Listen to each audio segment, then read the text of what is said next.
उस पार्टी के दोस्तन का पुछा तो तवा राशिद महमूद ते तनकीद कई छा राशिद महमूद सुमरे के कदें इक़्तिदार मिलो आ सिंध जो तो उन पांजी जिम्मेदारी पूरी न कई आ या पीपल्स पार्टी तकरीबन अध सदी का वठी जो सिंध के मानू जो हशर कयो आ जो सिंध के खजाने के लुटियो आ जेके कल जा कखपति अज अरबपति लगा था वतन कंहिंखे नौकरियुनि के मद में टेकायो वियो आहे कंहिंखे ठेकनि के मद में टेकायो वियो आहे पीपल्स पार्टी जा उहे जेके दोस्त आहिनि वो कहिड़े मुंहं सां राशिद महमूद सुमरे जे मथां तनक़ीद था कनि उहे पंहिंजी कारकर्दगी त ॾेखारनि। मां उनखे चवां थो त नाछड़ मलंगानो असांजो वात अॻ में ई ज़हर सां भरियो पियो आहे जेको सिंध जे माण्हुनि सां तव्हां हशर कयो आहे। असांजूं अखियूं रत जा ॻोढ़ा रोइनि थियूं। सिंध जो बचो बचो सिंध जूं न्याणियूं सिंध जा ग़रीब सिंध जो हारी सिंध जो मज़दूर सिंध जो दुकानदार उहो तव्हां खां बेज़ार लॻो पियो आहे। उनजे बावजूदि तव्हां अची करे प्रेस कॉन्फ्रेंसूं करे पहिरीं त तव्हां पंहिंजे हैसियत जो तयन कयो। ख़ैर मोहम्मद शेख साहब कहिड़ी हैसियत में ॻाल्हाए थो कहिड़े मुंहं सां ॻाल्हाए थो उनखे मेयरशिप जो जेको उहिदो मिलियो उन कहिड़ियूं पंहिंजूं ज़िम्मेवारियूं सर अंजाम ॾिनियूं जी जेको गंद जो ढेर पियो आहे या जेको ॿियो दोस्त आहे जतोई साहब उनखां मां पहिरियां पुछां थो त पहिरियां तूं इहो त ॿुधाए त तुंहिंजो पार्टी जे अंदरि उहिदो कहिड़ो आहे विधो वञे सियासत उसूलनि जी कई वञे दायरे अख़लाक जे अंदरि रही करे कई वञे ज़ातियात ते अचणु इंतिहाई नामुनासिब अमल आहे।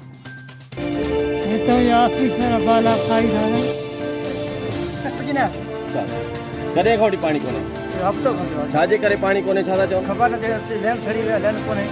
बाथरूम में पाणी कोन्हे पोइ वीचारा कीअं मरीज़नि जा वारिस मरीज़ वीचारा तव्हां किथां आया आहियो हीरो खान कॾहिं खां वठी मरीज़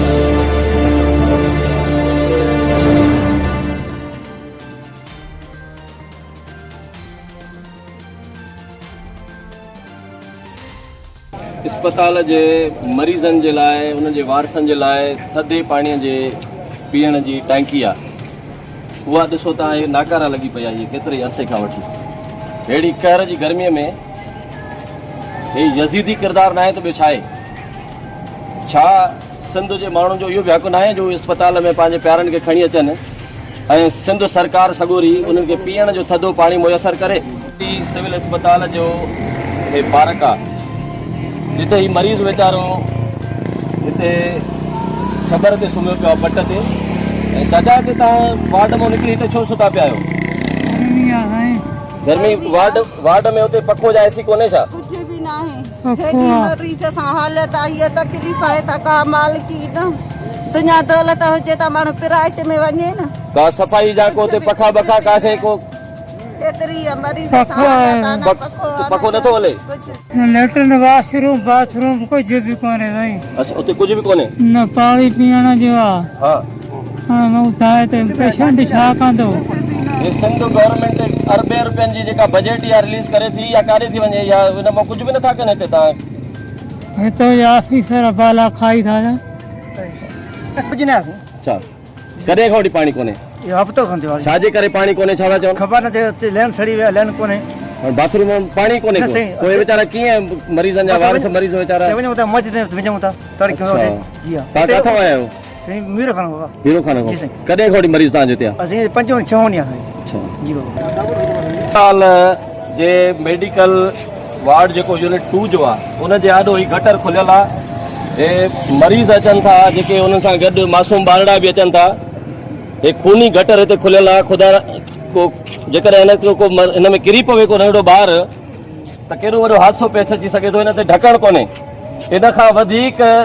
पीपल्स पार्टी जे लाइ सिंध हुकूमत जे लाइ कहिड़ो शर्म जो मक़ाम थी सघे। वॉशरूम में हाणे पीअण जो पाणी कोन्हे त इन खां वधीक अञा कहिड़ी लाकानूनी थी सघे थी कहिड़े मुंहं सां। हितां जो बिलावल भुट्टो साहब MNA आहे त बिलावल साहब इहो ॿुधाए त उहो केतिरा दफ़ा इलेक्शन खां पोइ हिते अस्पताल में लड़ी अचे माण्हू खे ॾिसणु आयो आहे। छा इहे जेके सरकारी अस्पतालुनि में मरीज़ जेके पिया आहिनि इहे इंसान न आहिनि छा इन्हनि बिलावल साहब खे वोट न ॾिनो छा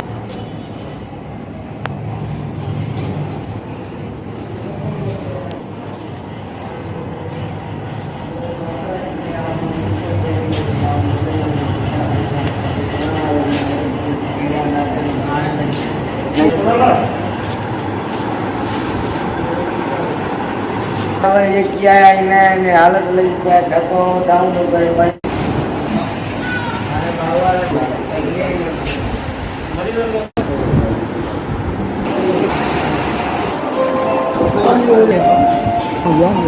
लाड़काने जे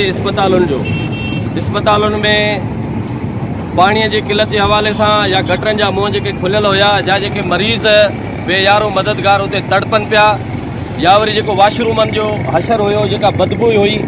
ही मेन रोड ते हिते बीठा आहियूं। हे स्टेशन रोड जे भरिसां बीठा आहियूं असां हिते। ही गंद जो ढेर